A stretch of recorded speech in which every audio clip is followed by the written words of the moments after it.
Tanya Pak, Assalamualaikum warahmatullahi wabarakatuh. Assalamualaikum warahmatullahi wabarakatuh. Tadi dijelaskan bahwa pada saat Rasulullah lahir sebelum itu adalah zaman jahiliyah, Pak. Iya. Terus kemudian kalau zaman jahiliyah Nabi perkawinan pun seperti binatang lah, artinya kondisinya seperti itu. Terus peran Nabi Isa yang sudah lahir sebelumnya, ibaratnya itu agama Kristen atau Katolik, kan sudah ada di sana, Pak.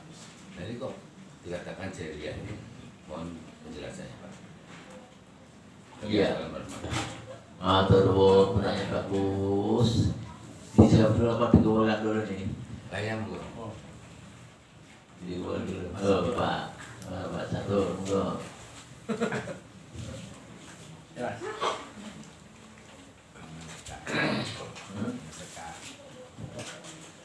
Dikumpul monggo nggak usah ya. Tanya. Bismillahirrahmanirrahim. Assalamualaikum warahmatullahi wabarakatuh. Waalaikumsalam. Insya Allah kalau kita semua sholawat, disuruh sholawat, insya Allah nurut nih Pak Ya. Tapi generasi muda terkadang bertanya, Rasulullah kan sudah selamat, kenapa kita taslim dan mendoakan keselamatan terus kepada beliau, kan begitu. Nah, bagus. Yang kedua, Rasulullah itu bebas dari kesalahan atau maksum. Sementara Nabi Adam, Rasulullah sendiri juga dinaskan dalam Al-Quran pernah berbuat salah lalu Allah langsung menegur gitu. Ya sebenarnya ada jawaban, cuman mohon nanti diluruskan nih. Yang pertama, pernah saya dengar jawaban, apakah ini tepat atau tidak nih? Taslim dan sholawat adalah seperti halnya kita Assalamualaikum, itu semata-mata tidak meyakini bahwa orang yang di depan kita adalah buruk atau tidak selamat, tapi sekedar sayang, assalam, semoga selamat untukmu. Begitupun kepada Rasulullah, mohon ditambahkan ini, Pak Prof. Yang kedua, maksum ternyata artinya bisa berbuat salah tapi langsung Ampuni. bukan diampuni, tapi langsung dibenarkan, dikoreksi Allah langsung gitu. Beda dengan manusia biasa, salah tapi tidak ada yang mengkoreksi langsung. Nah, ini pendampingan adalah seorang Rob gitu. Mohon ditambahkan, ini hanya sebatas pengetahuan saya. Terima kasih. Assalamualaikum warahmatullahi wabarakatuh. Kita jawab dulu ya, dua dulu ya, nanti ibu yang berikutnya. Jadi Nabi Isa itu membawa pesan sebetulnya juga tauhid ya. Semua Nabi Rasul itu adalah tauhid ya. Ketika Nabi dengan Hawariyun itu adalah murid-murid Nabi Isa yang jumlahnya 12 ya. Kemudian ketika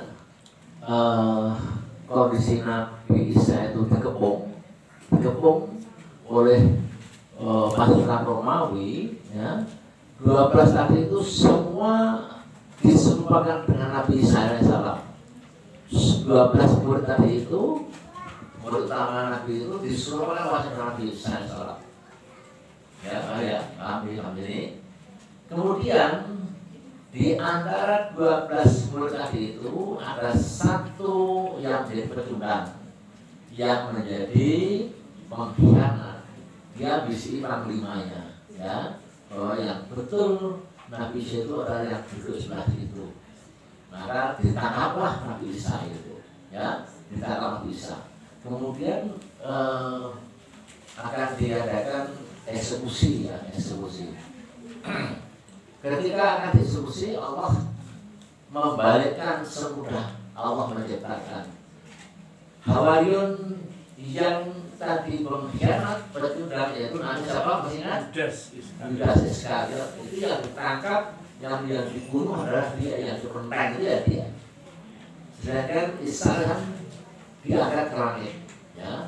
Allah dalam sholat ini dalam surat Maryam masih sudah seperti itu. Sehingga saatnya engkau hari ini kuwafatkan, kata Allah dalam surat Al-Maryam yang mulia, diangkatlah seperti diwafatkan. Di mana makanya Allah besar, ya, nggak ada yang paham. Tapi Allah mengangkat dia ke atas atau diwafatkan. Sehingga yang disalib adalah Judas Iskariot. Nah, ternyata setelah Judas yang tidak ada ini, sehingga kekosongan Nabi Isa yang sekian lamanya itu terjadilah semacam pemasangan ayat, ya, ayat. Di antaranya agamanya bukan agama Tauhid, agama Nasoro. Nasoro adalah nama kota di mana Nabi Isa lahir di situ, ya, Nasoro. Kemudian dengan agama Nasoro itulah dengan paham Trinitas, ya, Trinitas tadi itu Nasoro. Terus berkembang. Jadi ketika Nabi Isa sudah diangkat ke atas, diwafatkan, maka itulah gunjang ganing kitab aslinya Injil itu sudah hilang, kan? Seperti hanya saya Taurat dan juga Yabur, kan? Sehingga jadilah kekosongan Nabi selama 500 tahun lebih, masa jahiliyah disebutkan tadi itu. Kemudian dalam surat Al-Imran dikatakan Bismillahirrahmanirrahim. Innallaha wa malaikatahu yusholluna 'alan nabi ya ayyuhallazina amanu shollu 'alaihi wa sallimu taslima. Itu ada 3 dimensi. Ya, itu ya. Dimensi pertama Allah bersalawat, artinya apa? Maknanya, tafsirnya Allah mendoakan kesehatan Nabi Muhammad, ya, kesejahteraan Muhammad, ya. Kemudian malaikat dimensi kedua bersalawat untuk mendapatkan selamat datang di alam roh, ya, dalam roh, selamat datang hai Nabi Muhammad. Yang ketiga, salawat manusia kita semua bersalawat, kita bersalawat adalah agar kita itu masuk ditencang, diikat kita sebagai umat Nabi suka salawat dan besok dapat syafaatnya Allahumma amin. Jadi itu dimensinya. Allah selamat datang sejahtera walafiat, kemudian malaikat adalah mudahkan datang di alam roh, ya, di surga, dan kita umat manusia itu akhirat syafaatnya dia mau nanti. Itu dimensinya seperti itu, ya. Jadi kita paham dengan mengenai Nabi Muhammad ini, mau Nabi ini kita jadi paham agar tidak salah tafsir dalam melihat ayat-ayat dan makna. Begitu ya, monggo Ibu. Ini samping saya ada Ustadz, nanti kalau salah dibenerin Ustadz ini. Nyambung dengan Pak Ita tadi, pertanyaannya luar biasa. Kenapa kok jahiliyah Nabi di saat Nabi Muhammad menghadapi jahiliyah? Dan di mana peran Nabi Isa? Sebelum Nabi Isa menghadapi jahiliyah. Di mana peran Nabi Musa? Sebelum Nabi Musa, Nabi Nuh. Sebelum Nabi Nuh, Nabi Ibrahim. Nah itu saya pernah belajar itu mendengar ada namanya masa fatroh. Masa fatroh adalah ketika manusia diutus Nabi kemudian lalai, terus kemudian pas saat lalai itu Allah dengan kebaikannya turunkan Nabi baru lagi. Setelah ada kekosongan, ada kefasikan, kemungkaran, hilang agamanya, Allah turunkan Nabi baru lagi. Seperti itu. Dan Allah bilang Nabi Muhammad yang terakhir. Seperti itu. Yang saya pelajari adalah masa fatroh, Pak Eka. Ya, mungkin Mas Adi mau nambahin mau. Sudah, gitu. Nabi-nabi itu diutuskan pada masanya, ya. Nabi Adam diutus, kemudian Idris bin Adam meneruskan, Idris putranya Adam meneruskan, kemudian Idris punya anak namanya Nuh bin Idris, ya. Kemudian jadilah Bandang sebagai yang besar. Jadi artinya Nabi itu diutus pada zamannya, ya. Dan Nabi Nuh termasuk yang tertua 1000 tahun, ya, pada zamannya itu. Oleh itu kita paham bahwa manusia itu umurnya terbatas, ya, terbatas. Maka dalam surat An-Nahl dikatakan misalkan ghadira, itu hanya disebut 3 kali dalam Quran, bahwa Nabi itu diangkat adalah janji besar, sumpah besar, sumpah berat, ya, di hadapan Allah langsung dan malaikat agar engkau punya tugas seperti ini dan macam-macam. Ada beberapa Nabi yang sedikit membuat kecewa dan biasanya lari tidak mau meneruskan. Nabi Yunus alaihissalam misalnya, sehingga ditelankan, ya, karena dia batas semangat, ya. Banyak sekali Nabi seperti itu, ya. Tapi insya Allah dengan Nabi Muhammad ini sudah disebutkan inna nahnu dzikra wa inna lahu itu, ya. Dengan kitab ujian ini kau akan selamat. Jika engkau tidak berpegang pada Quran maka kau akan sesat, ya. taraktu fikum amrayni wa tadillu maka sabima. Kitabullah wa sunnah Rasulullah. Kitab Quran kita pegang, sunnah Nabi kita pegang, jadi kita nggak sesat dalam ayat itu. Ya. Jadi masa jadiah itu masa di mana Allah belum menurunkan Nabi akhir zaman. Dan Ahmad Nabi Muhammad itu sudah ada di Taurat, ya, ada juga dalam Zabur, dalam Injil Nabi Ahmad itu sudah ada semua, di Quran juga ada Nabi Ahmad. Ya. Nah, itu di zaman azali kita pernah bicara di zaman azali, zaman hanya Allah sendiri dan Allah menjelaskan semuanya, ya. Dan itulah kira-kira yang kita harus terima secara akidah bahwa Nabi Muhammad Nabi akhir zaman yang diutus untuk menyeluruhkan akhlak, ya, yang baik kepada manusia. Jadi ya, alhamdulillah ya. Semoga ibu masih ada waktu 6 menit. Ya, kita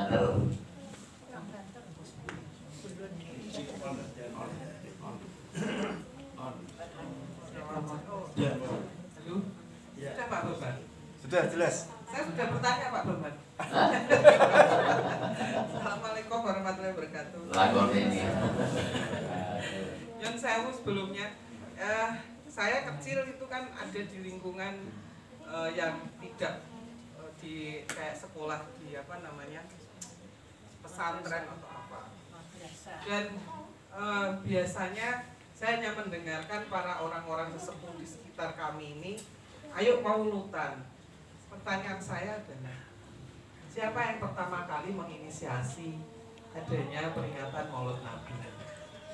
Yang kedua, kan ada pertentangan nih, ada yang mau merayakan, ada yang tidak.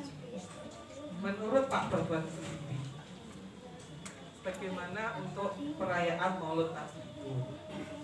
Kalau saya dari kecil sukanya ikut-ikut aja, karena ada jajannya. Ini kecilnya loh ya. Ini ceritanya. Berarti ini ikut juga ya, karena ada jajannya ya. Ini ikut karena libur dan ada Maksudnya. Nah, ini pertanyaannya Pak Bambang. Jadi yang pertama kali yang menginisiasi itu apakah pada zaman itu kaum yang menganut apa namanya mencintai Nabi Muhammad ataukah siapa?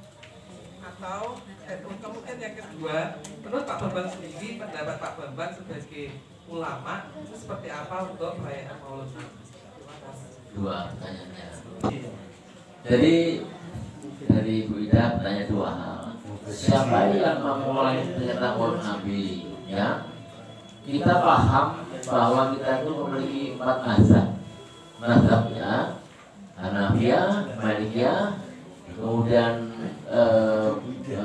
Syafi'iyah, dan satu lagi apa?